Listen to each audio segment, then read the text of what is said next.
Saudara-saudari yang dikasihi dalam Kristus, ada satu kenyataan yang kita perlu akui dengan hati yang rendah. Banyak didominasi Protestan muncul daripada perjalanan sejarah yang rumit. Disebabkan itu, ramai saudara-saudari kita mewarisi luka sejarah, prasangka yang terbentuk lama, naratif kurang tepat tentang Katolik, dan tidak pernah berpeluang mengenal sejarah gereja awal.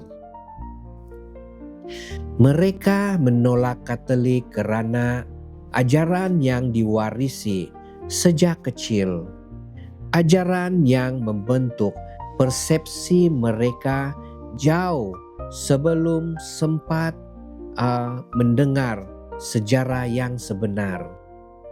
Ramai di antara mereka dibesarkan dalam tradisi tertentu, sehingga tidak pernah berpeluang mendengar sejarah gereja awal daripada sumber yang lengkap. Dan apabila seseorang dibesarkan dengan satu gambaran tertentu, hati mereka akan tertutup sebelum sempat mendengar fakta sejarah sebenar. Karena itu, ramai antara mereka tidak pernah berpeluang membaca sejarah, termasuk tulisan awal gereja, seperti Saint Ignatius dari Antioquia, abad pertama, Saint Polycarpus, murid langsung Rasul Yohanes, dan Saint Irenaeus abad kedua, yang sudah menulis tentang gereja Katolik sebagai satu suci dan universal. Kita kembali kepada apa yang Yesus sendiri dirikan, bukan apa yang manusia pecahkan. Yesus tidak berkata, "Aku akan mendirikan didominasiku."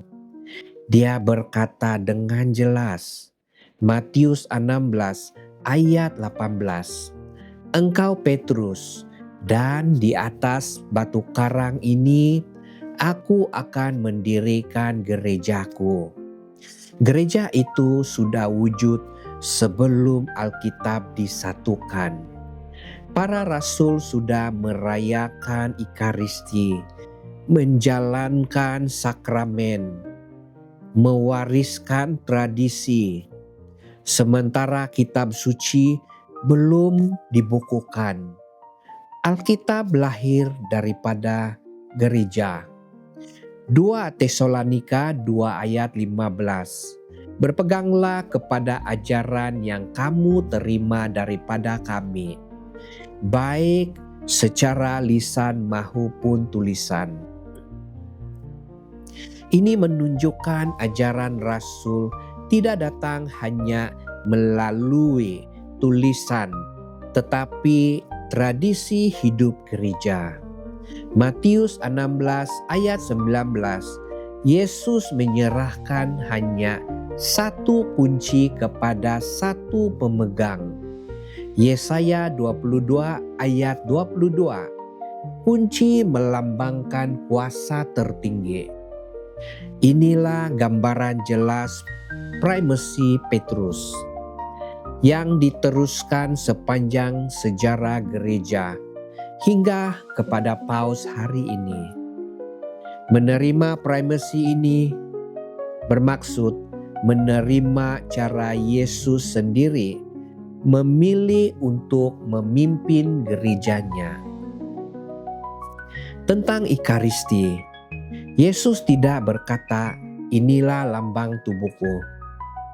Dia berkata, "Inilah tubuhku."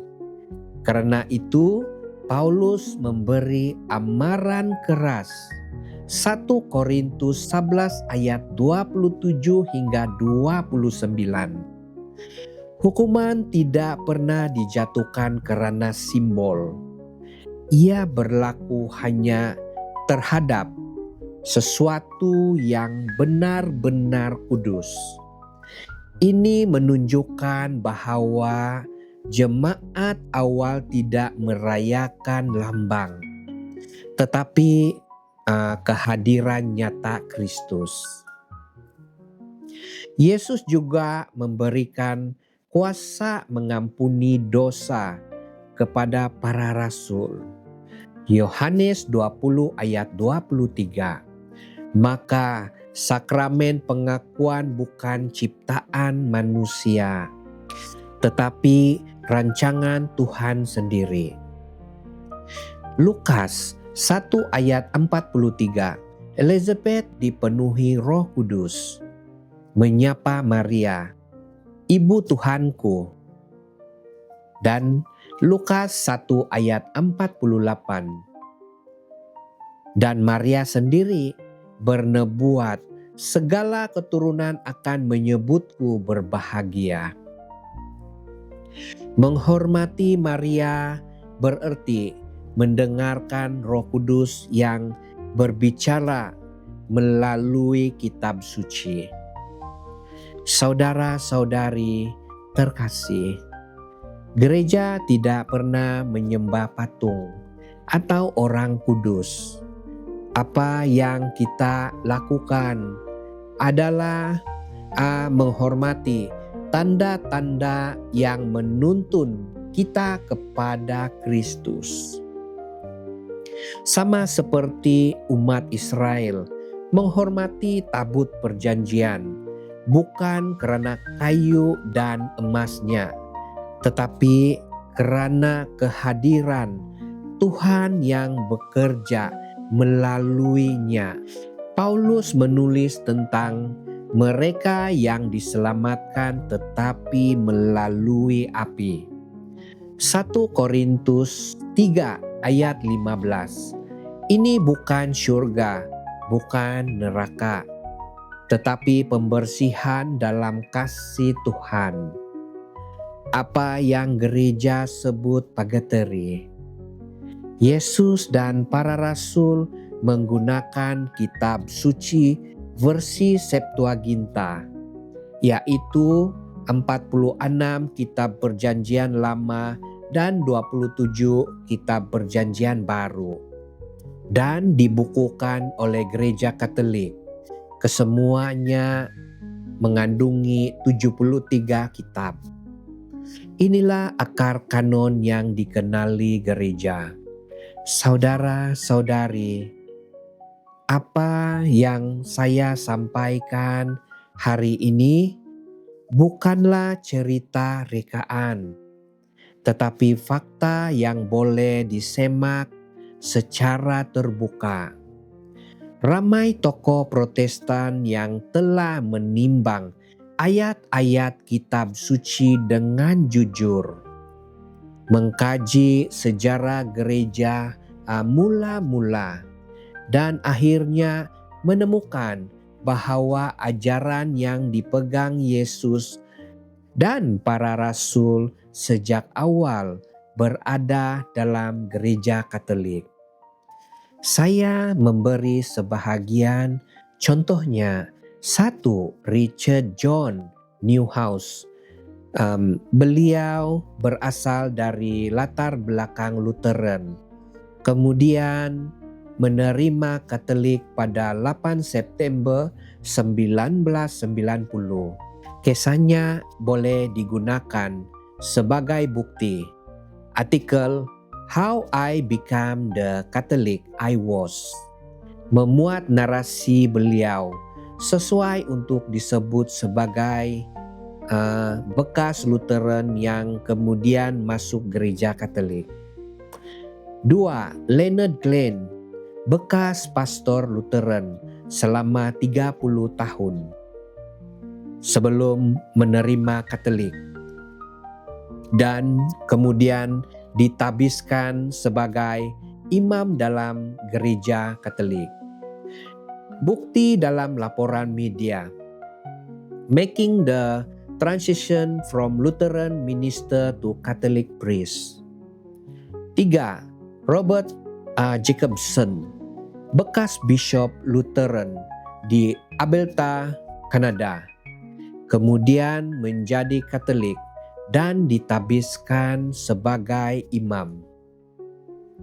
Apa yang saya sampaikan bukanlah serangan, tetapi undangan kembali merenungkan apa yang Yesus dan para rasul sendiri pegang sejak awal. Gereja tidak pernah menciptakan kebenaran, tetapi menjaga kebenaran yang dipercayakan oleh Kristus.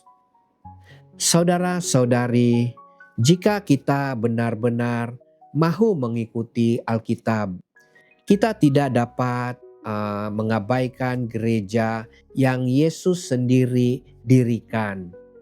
Bukan karena tradisi, bukan karena budaya, tetapi karena kebenaran kitab suci dan kesaksian sejarah.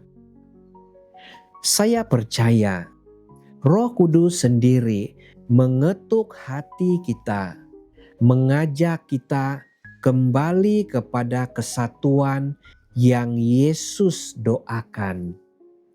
Terima kasih atas perhatian Anda. Tuhan memberkati kita semua. Amin.